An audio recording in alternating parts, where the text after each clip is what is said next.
Hello student, स्वागत करता हूं आपको अपने इस नए वीडियो में। आप लोग देख रहे हैं अपना पसंद channel Nikhil Chauhan class 10th। आज मैं आप लोगों को बताने वाला हूं फीमेल रिप्रोडक्टिव सिस्टम यानी मादा जनन तंत्र के बारे में। बिल्कुल ही आसान शब्दों में बताएंगे, बिल्कुल ही चित्र के माध्यम से। यहाँ पर सचित्र वर्णन करेंगे बिल्कुल ही आसान शब्दों में। अगर समझ में आए तो लाइक करके जाइएगा, अगर समझ में ना आए तो डिसलाइक करके चल जाएगा। अगर चैनल पर नए हैं तो सब्सक्राइब जरूर कीजिएगा। चलिए वीडियो को स्टार्ट करते हैं। सबसे पहले वहाँ पर लिखेंगे मादा जनन तंत्र यानी फीमेल रिप्रोडक्टिव सिस्टम। फिर नीचे हम लोग लिखेंगे मादा जनन तंत्र निम्नलिखित भाग होते हैं या मादा जनन तंत्र में निम्नलिखित भाग होते हैं। तो सबसे पहले मादा जनन तंत्र में अंडाशय को हम लोग लेते हैं। तो अंडाशय इसमें हम लोग लिखेंगे अंडाशय जो है वो मादा जनन तंत्र का एक प्रमुख अंग है। क्या लिखेंगे इसमें? मादा जनन तंत्र में जो अंडाशय है वो मादा जनन तंत्र का प्रमुख अंग है। अब देखिए जो मादा जनन तंत्र है उसमें अंडाशय दो होते हैं सब। ये देखिए एक अंडाशय यहाँ पर, एक अंडाशय यहाँ पर। इसको बोलते हैं उदरगुहा। क्या बोलते हैं उसको? उदरगुहा।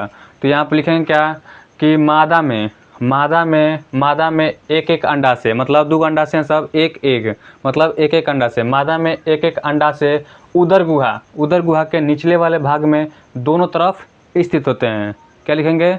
समझ में आ रहा है? आशा करते हो आप लोग समझ में आ रहा होगा। अब देखिए इसी अंडाशय में अंडाणु बनते हैं। क्या बनते हैं? इसी अंडाशय में अंडाणु का निर्माण होता है तथा अंतःस्रावी हार्मोन्स एस्ट्रोजन और प्रोजेस्टेरोन नामक हार्मोन्स का भी स्राव होता है। समझ में आ रहा है? पहला हमारा ये था कि अंडाशय मादा में दो होते हैं सब।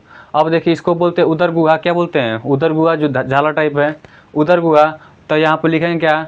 मादा में एक एक अंडाशय, मतलब दो अंडाशय सब। मादा में एक एक अंडाशय दोनों तरफ उदरगुहा के निचले भाग में दोनों तरफ स्थित होते हैं।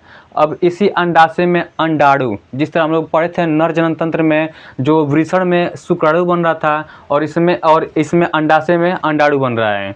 अंडाशय में अंडाणु बन रहा है। अब देखिए इस अंडाशय में अंडाणु का निर्माण होता है।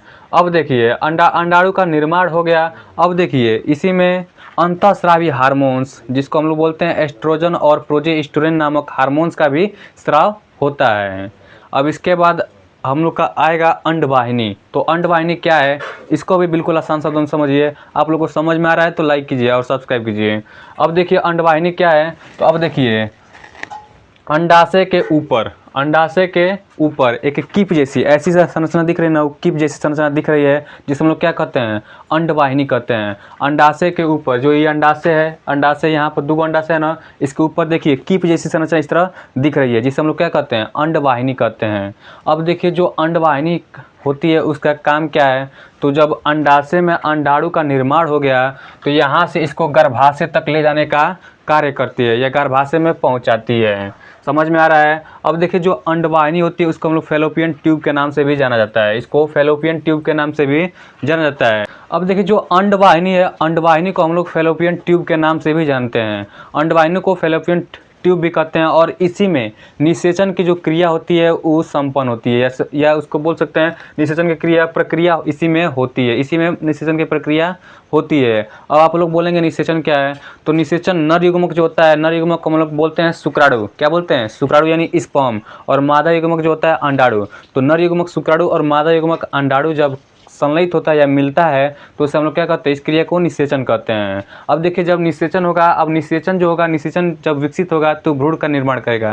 किसका निर्माण करेगा? भ्रूण का। और जब भ्रूण विकसित होगा, एम्ब्रियो जब विकसित होगा तो एक नए बच्चे का निर्माण होता है या एक नए जीव का उत्पत्ति होती है। समझ में आ रहा है? अब इसके बाद हम लोग देख लेते हैं गर्भाशय को।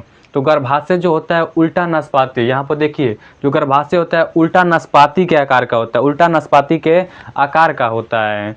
समझ में आ रहा है? तो यह अब देखिए जो गर्भाशय होता है इसका कार्य क्या होता है? जब इसका कार्य होता है शुक्राणु अभी बोल रहे हैं। शुक्राणु क्या है? नर युग्मक जो होता है उसको हम लोग शुक्राणु कहते हैं। तो इस शुक्राणु को अंडवाहिनी तक ले जाने का कार्य करता है। अगर ये योनि है वजीना यहीं से जनन क्रिया शुरू होगा। जब योनि है यहीं से जो हमारा शुक्राणु होता है वो प्रवेश करेगा। जो हमारा शुक्राणु होगा यहीं से प्रवेश करेगा और इसको ले जाने का कार्य अंडवाहिनी तक करेगा। कौन?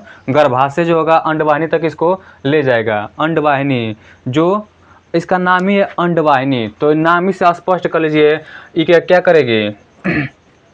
जो अंडाशय में अंडाणु बन रहा है उसको गर्भाशय तक पहुंचाएगी। इसका नाम ही है जो अंड वाहिनी। अंड मतलब अंडों का, वाहिनी मतलब वहन करना या ढोती है। जो इसमें अंडाणु बनते हैं उसको या ढोकर कहाँ लाती है, गर्भाशय तक लाती है। समझ में आ गया।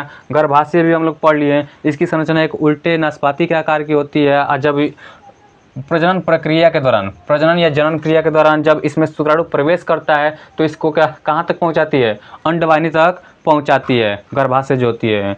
अब देख लेते हैं योनि को। तो योनि जिसको हम लोग इंग्लिश से बोलते हैं वजीना। अब देखिए वजीना क्या है, इसको भी बिल्कुल आसान शब्दों में समझिए।